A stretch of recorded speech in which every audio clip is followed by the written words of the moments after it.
Well, let's begin with the topic at hand. Obviously, yesterday was a big day for you, and not only graduation, but obviously what you had spoken about on Twitter and otherwise. You waded into some territory that some people say that the police chief shouldn't necessarily wade into with your comments on making bail tougher for those who have reoffended or have been charged again.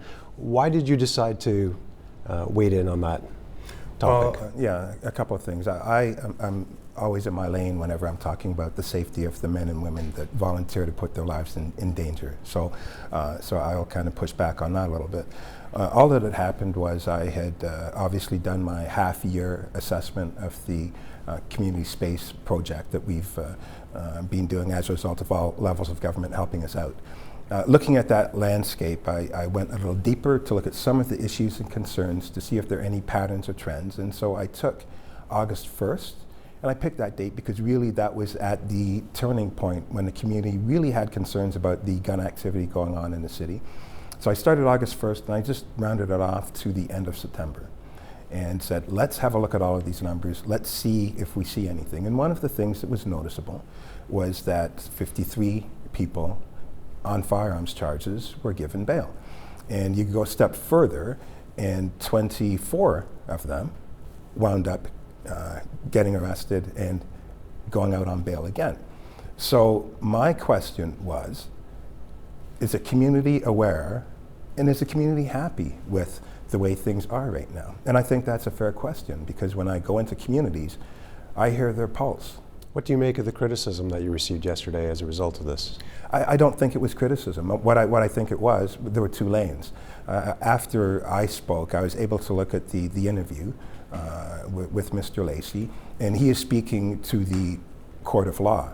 I'm speaking to the court of the community. So I don't do town halls and use language like anomalies. An anomaly is a young man with a gun in his hand in the community, or has been arrested. And so, yes, everyone deserves their rights to be defined on whether bail should or should not be given, and I'm not diminishing that. And in fact, in the courtroom, I highly respect that. But when my role is community safety, and when I hear loud and clear from my men and women and from the communities that speak to this, when they're saying, we're doing our part to help, we're seeing people with guns, we're seeing you arresting people with guns, and then we're seeing them back out again, then the community usually is not happy about that. This speaks to, I think you referred to them as three buckets, the three different levels with which you have to try and combat the problem of gun violence.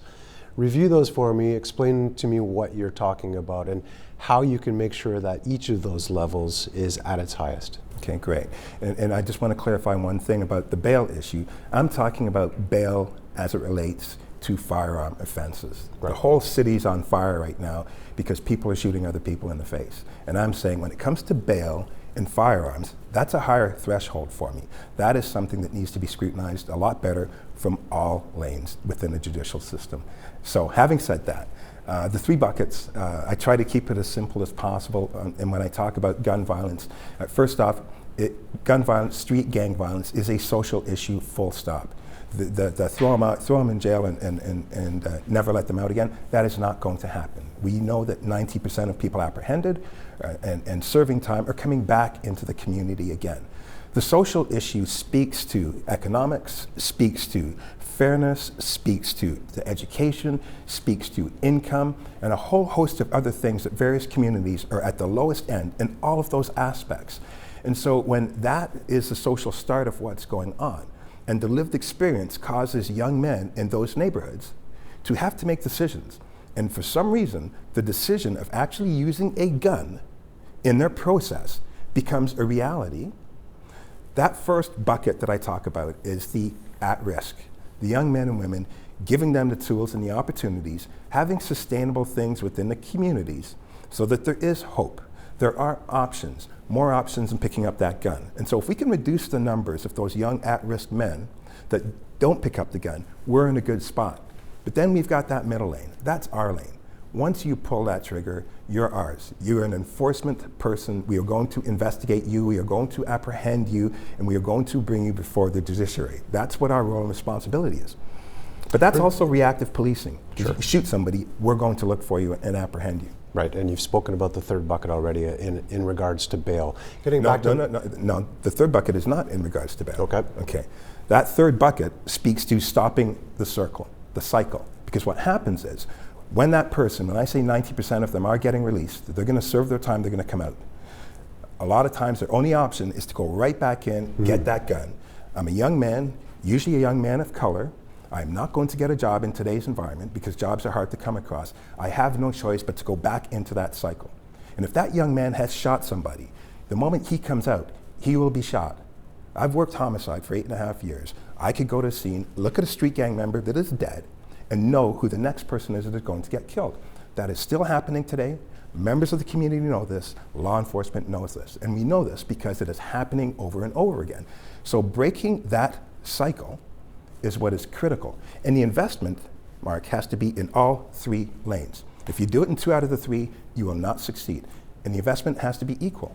To that point, we've taken the time this week to speak to a number of community leaders, those very people on the ground in those communities who have lived it before, trying to make a difference now. They're looking for more support, they're looking for more funding, they're looking to government for that, but they're also looking to police. What more can you do to help those people out? Well, we're fantastic with the at-risk. We've got our focus tables. Our modernization plan speaks to working at the best of our ability, not just the enforcement piece, but the preventative piece. Our neighborhood community officers play a vital role. Our focus tables are shelling out fantastic results. And now we've got the gang exit town halls that we're having that are doing fantastic. But when you get into the high risk, and I will suggest that the high risk people are the ones that have the highest percentage of coming back and being involved in gunplay, or the ones being shot at. That high risk, we're out of that lane. We don't have that necessary legitimacy to say, I know how you've lived and what it's all about and I can help you. The high risk requires totally different tools in the box versus at risk. And a lot of times people morph them into one. You can't do that. You're not going to be successful, which is why I've made it 3 distinct separate buckets. When we talk about a topic at hand right now within the political circles is a handgun ban, whether it be national, which some people have suggested. One of the party leaders has come out and said we'll allow cities to do that themselves. Is something along those lines perhaps part of the solution? Well, there are 2 streams to that. The first stream is if you remove a gun off the street, it could potentially save lives. So when I did the gun buyback program and people said, oh, it doesn't work. Well, you know, we got over 900 handguns, over 2,300 long rifles. There's a lot to be said about that. So the removal and not having people have access to it is one argument, but then the other argument to it is, you know, me working as a homicide guy, and I did it for a long time, I don't recall where the ban would have had any weight to those investigations, because the criminal element will get those firearms. Our angle, we work with the different agencies internationally, so across the border, as well as collectively, provincially, federally, and municipally. We work hand in hand at learning how guns are coming across, because the criminal element is pretty sophisticated, although you need low levels of sophistication to get firearms across the border. But working with the CBSA, we have a much stronger, robust relationship with them, and so that's how the 2 lanes have that discussion, somewhere in the middle. Yeah, and that's something that has also been brought up within the political circles and this election campaign is tighter border security, more powers perhaps for the RCMP to do their job and help you out as well. What do you make of some of those other possibilities, and do we need that? Well, speaking to community safety, the platforms are not really interested in community safety, whether there's an election or not. Everybody has an interest in what we need to do to help reduce the guns from coming across the country. Our crime gun stats right now, 83% are coming from the United States and 17 are domestic. So there is a grave concern with what the numbers are, and so we're taking all of the investigative angles necessary in order for us to get it right.